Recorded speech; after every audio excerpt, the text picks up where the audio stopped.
kung sino nga yung gumawa ng tama, yun pa naman yung kinakasuhan. Sabi ko nga, politika lang kasi nangyayari yung ganyan, kaya sila ganun. Hindi naman sa parang mahirap magtiwala na sa kanila. Kasi sa ngayon parang di na rin ako naniniwala sa gobyerno dahil sa mga ganyang Kung sino pa yung mga hindi dapat kasuhan, sila pa kinakasuhan.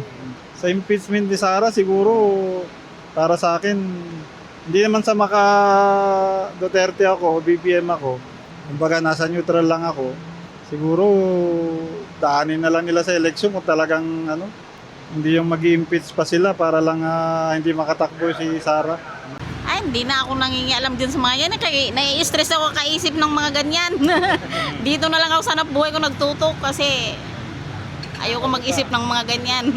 Kasi sa pagluluto pa lang busy na ako. Dami ko na iniisip. Kaya wala rin naman mangyari dyan.